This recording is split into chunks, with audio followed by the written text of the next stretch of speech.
વિકાસના નામે કરોડો રૂપિયા ખર્ચાયા, પણ જ્યારે આ વિકાસ જ લોકો માટે ખતરો બની જાય ત્યારે પ્રશ્નો ઊભા થાય છે. સુરતના તડકેશ્વર વિસ્તારની એક એવી પાણીની ટાંકી જે ઉપયોગમાં આવે એ પહેલા જ જમીનદોસ્ત થઈ ગઈ. સુરતના તડકેશ્વર ગામમાં લગભગ 21 કરોડ રૂપિયાના ખર્ચે બનેલી પાણીની ટાંકી લોકાર્પણ પહેલા જ ધરાશાયી થઈ ગઈ. આ ટાંકીમાંથી અંદાજે 33 ગામોને પાણી પહોંચાડવાની યોજના હતી. 19 જાન્યુઆરીના રોજ ટાંકીમાં ટ્રાયલ તરીકે પાણી ભરવામાં આવ્યું, પરંતુ પાણી ભરવાની સાથે જ ટાંકી ભયાનક અવાજ સાથે તૂટી પડી. સવાલ એ છે કે જો ટ્રાયલ દરમિયાન જ ટાંકી તૂટી ગઈ તો શું આ બાંધકામ શરૂઆતથી જ નબળું હતું? આ દુર્ઘટનામાં 3 શ્રમિકો ઈજાગ્રસ્ત થયા. રૂપિયાનું જાહેર નાણું પાણીમાં વહી ગયું. સ્થાનિક લોકો અને સામાજિક કાર્યકરો દ્વારા આ ઘટનાને ગંભીર રીતે આરોપ લગાવવામાં આવ્યા છે.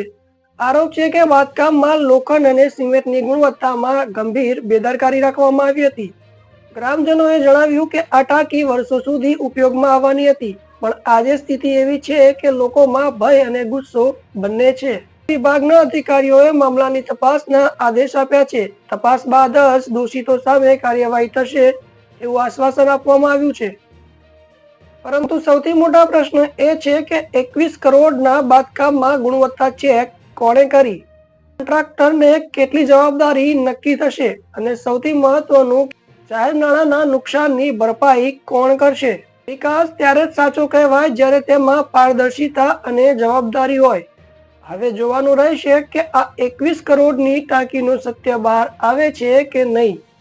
તમે જોઈ રહ્યા હતા DM19 ન્યૂઝનો ખાસ રિપોર્ટ. Digital Gujarat, digital